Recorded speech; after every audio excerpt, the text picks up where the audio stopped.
Pemirsa, kita awali dengan informasi pertama. Menjelang berakhirnya libur Natal dan Tahun Baru, Bandara SMB 2 kembali dipenuhi oleh para calon penumpang pesawat terbang dengan berbagai tujuan. Berikut liputan dari Rara Evisra dan juru kamera Lutfi.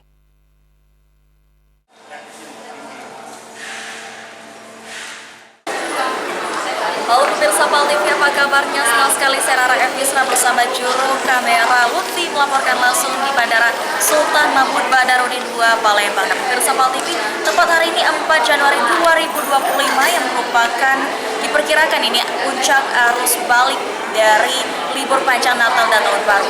Lalu kita akan melaporkan langsung bersama untuk situasi terkini yang ada di Bandara Sultan Mahmud Badarudin II Palembang, tepatnya di ruang tunggu ini untuk keberangkatan menuju ke arah Batam. Bisa dilihat di belakang Rara, ini para penumpang sedang menunggu keberangkatan dan juga sedang ada yang bermain HP dan dengan tujuan yang mungkin baru selesai liburan atau mungkin memang tugas dari kerja.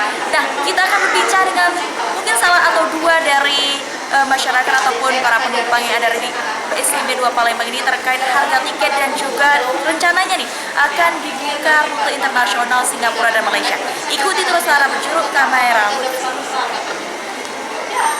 Pemirsa PAL TV, untuk kesiapan arus balik di Bandara Sultan Mahmud Badarudin II Palembang, kita akan bertanya langsung bersama EJM Margasampura II, Bapak Raden Iwan Dayamadar, dan sudah bersama kami. Assalamualaikum Bapak, selamat pagi. Waalaikumsalam, selamat pagi.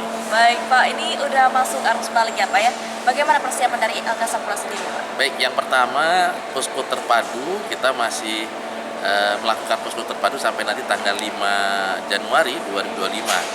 Selanjutnya pastinya untuk kesiapan SDM, fasiliti, prosedur tetap kita lakukan saat pertama posko dimulai sampai dengan saat ini sampai nanti akhir di posko terpadu. Dan yang kedua, kami mencatat saat kemarin arus mudik traffic tertinggi terjadi pada tanggal 20 Desember 2024 hari Jumat tepatnya.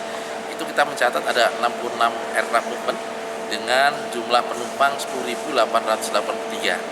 Selanjutnya setelah Natal dan Tahun Baru kita mencatat kemarin tanggal 3 Januari 2025 hari Jumat juga ada 62 aircraft movement dan kita mencatat ada 9.383 penumpang, sehingga prediksi kami arus puncak akan terjadi di besok mungkin tanggal 5 hari Minggu, karena hari ini ternyata kita mencatat untuk traffic aircraftnya hanya 50 aircraft movement atau lebih rendah dari tanggal 3 kemarin.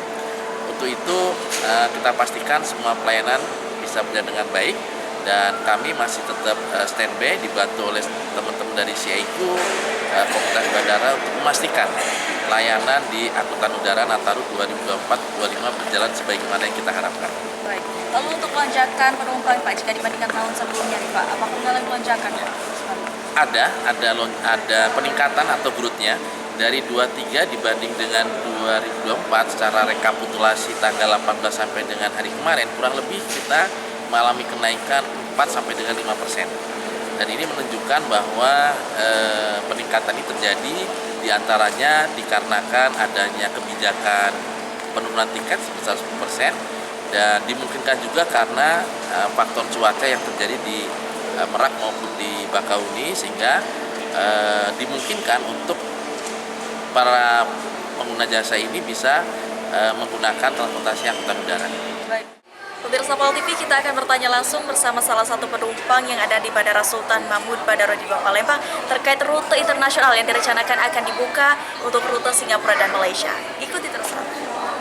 Sudah ada penumpang, Ibu izin. Assalamualaikum Ibu Indra Puspitasari. Waalaikumsalam warahmatullahi wabarakatuh. Ibu ini ya, Bu? Indra. Ibu ini mau menuju kemana Ibu? Saya mau ke Batam Batam sama siapa Ibu? sama anak saya. Oh, sama anak. Ibu ini pas sekali Ibu, karena direncanakannya dari SMP 2 ini akan membuka rute internasional ke Singapura dan juga Malaysia. Gimana tanggapannya sendiri? Sangat setuju dong, karena kan mulai internasional, jadi kita harus buka lebih dalam lagi, lebih luas lagi. Jadi kita nggak susah-susah lagi kalau misalnya dari Palembang mau ke Singapura bisa langsung direct kita ke sana. Luar biasa. Lalu Ibu ini terkait diskon tiket 10% ini, Ibu merasakan nggak Bu? Diskon 10%. Itu bagus banget ya untuk penerbangan kita yang awal-awal untuk promosi. Jadi ya kalau seandainya ada lagi rute promo-promo ya kita senang dong sebagai nasabah istilahnya di sini ya. Baik. Memakai jasa. Lalu tiket Ibu sendiri Bu, apakah ada potongan kalau dibandingin tahun sebelumnya mungkin? Saya kemarin ngambilnya langsung two-way, jadi Oh. nggak ada mungkin potongan-potong ya Pak. Baiklah, tapi memang ada Bu diskon 10% yang sudah disediakan oleh pemerintah pusat untuk para masyarakat khususnya ingin terbang ya. Baik. Terima kasih Bu Indra untuk Sama-sama. bincang-bincangnya. Semoga penerbangannya lancar. Sampai Amin, tujuan terima selamat. kasih kembali. Pemirsa, kita akan bertanya juga dengan salah satu penumpang lainnya terkait rute internasional Singapura, Malaysia dan juga potongan harga tiket yang diberikan oleh pemerintah pusat. Ikuti terus Sarah bersama juru kamera Lutfi. Pemirsa PAL TV, itulah tadi liputan kita di Bandara Sultan Mahmud Badarudin II Palembang yang dapat disimpulkan bahwa untuk puncak arus balik yang terjadi di tahun 2025 ini akan terjadi pada tanggal 5 Januari 2025. Sekian Rara, juru kamera Lutfi melaporkan langsung di Bandara Sultan Mahmud Badarudin II Palembang. Kembali ke studio.